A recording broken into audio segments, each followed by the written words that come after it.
Hey guys, Mrs. Tatter here. This is the first video of two where we're going to go over key features of functions. So you might want to take a minute and pause this video so that you can make a sketch. You might not have graph paper, that's fine. You can just sketch it on notebook paper and try to make it work as best as possible. Alright, so we're going to go over kind of maybe the more familiar key features in here. The first one that we're going to go over is how to identify x-intercepts. So this is your x-axis. An intercept is anywhere that your function crosses the x-axis. So this particular one that I drew has 3. There's no set amount of x-intercepts that your graph can have. Some graphs might not have any x-intercepts, and so it's okay to put none. When you're writing them out, this ordered pair is on the x-axis, and when you write a point, you always give me the x-coordinate first. So this ordered pair is the point -3, 0.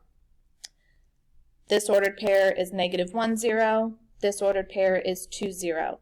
So you can either write them all out, or you can use the little squiggly brackets and just use the x number, the number that's on the x-axis, since the y number is 0 anyway. So I don't have a preference on which way you do it, but just be aware if something is like a Google form, you follow the directions for however they want you to do it. Alright, the y-intercept, same idea.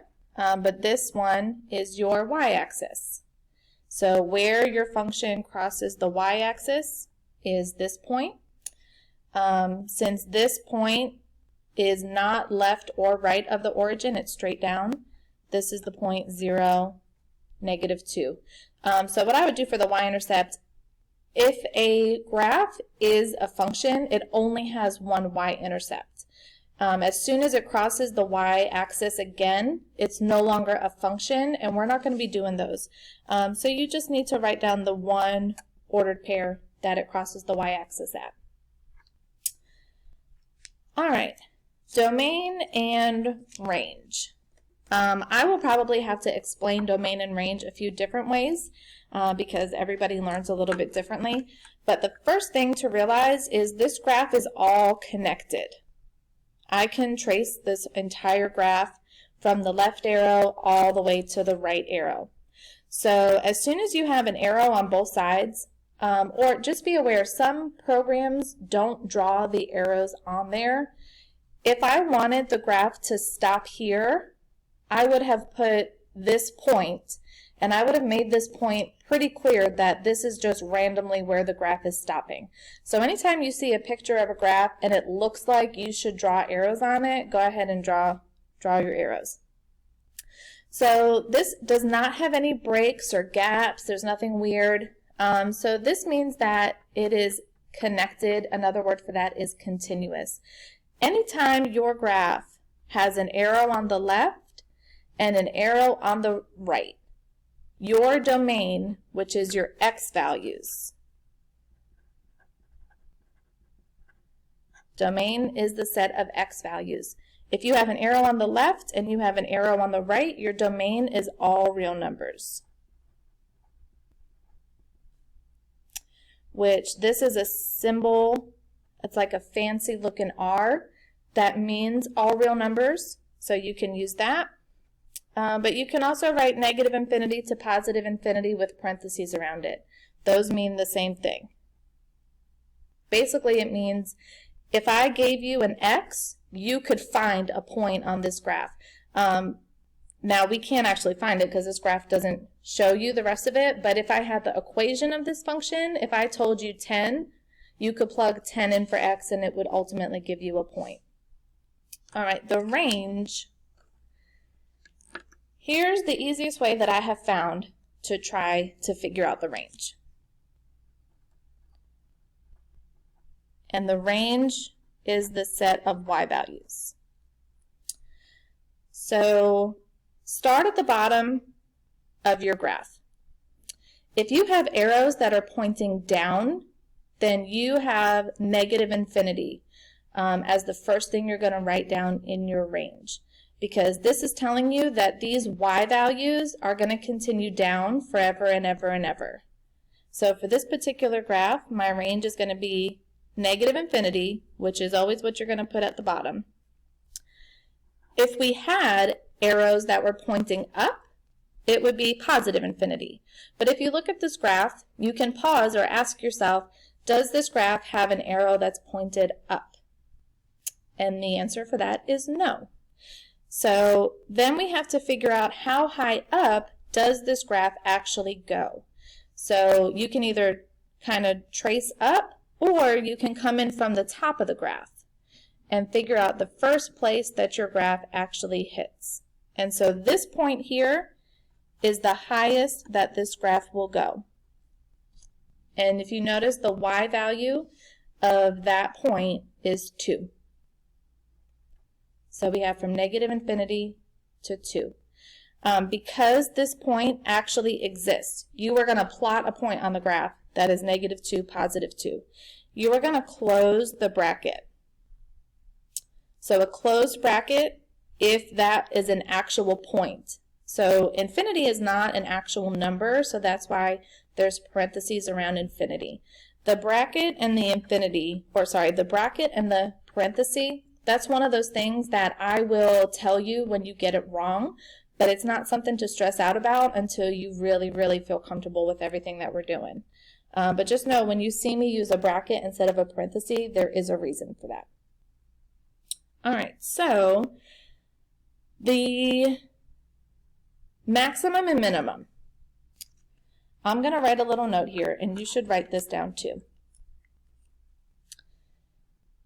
If your range is negative infinity to positive infinity, there was an arrow pointing down and there was an arrow pointing up, then you have no max or min. No maximum and no minimum. So basically, you could only have a maximum or a minimum if you stopped at an actual number like we did here. So maybe you can tell from this graph, do you think this graph has a maximum or do you think this graph has a minimum? If you said maximum, you are correct. So if I draw this line here, if I extend this line, there's literally nowhere higher on this graph than this point, which makes this point a maximum.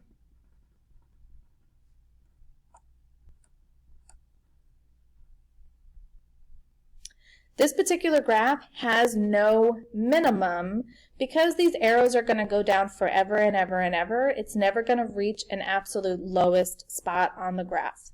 So there's usually only one, either a maximum or a minimum, unless your graph doesn't have arrows and I kind of have chopped the graph off at a certain point. Like, for example, if this part of the graph wasn't there and I told you that the entire graph stops here and you're not going to draw arrows, this is where the graph ends. Same thing with this. I would kind of have to chop this off. If I told you that the domain was only between -3 and +2, then you could tell me that that was a minimum. Because if I draw a line here, then there would be nothing lower than this line. So that's kind of the way maximum and minimum work. Again, some graphs have neither, so there doesn't have to be a maximum or a minimum. So it's okay for you to put none or a 0 with a slash through it that tells me like NA, something along those lines. All right, the last key feature that we're going to discuss in this video is the end behavior.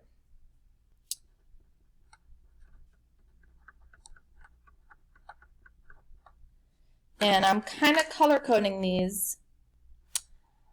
End behavior has to do with the domain and the range. So there are like a math sentence that you need to understand what this math sentence means.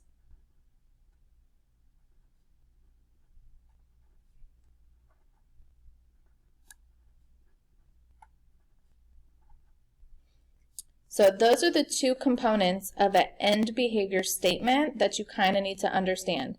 As x approaches negative infinity, this little arrow is the English word approaches. So as x approaches negative infinity, that's just the left arrow. The left arrow is your negative infinity. The right arrow is your positive infinity. So you need to kind of find this part of your sentence and get it in your brain that that just means left arrow. And the positive infinity just means right arrow. So get it in your brain that as x approaches negative infinity is asking you to describe what the left arrow is doing, and as x approaches positive infinity is asking you to describe what the right arrow is doing. So you need to fill this part in. And you don't have to use y. F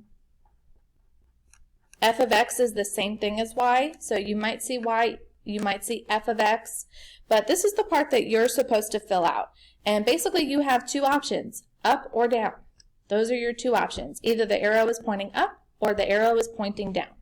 So if I look at my left arrow is pointing down. So we're going to put negative infinity. Because on the y-axis, down is pointing towards negative infinity on the y-axis. The right arrow is also pointing down. So the right arrow is pointing down. So we're also going to put negative infinity to describe the direction that the right arrow is facing. All right, keep in mind that you can pause the video, go back and rewatch this if you need to, and you can also use the space over here to write down questions that you have so that if you pop in during office hours or the next time you meet as a class, you can ask me to clarify something that was in this particular video.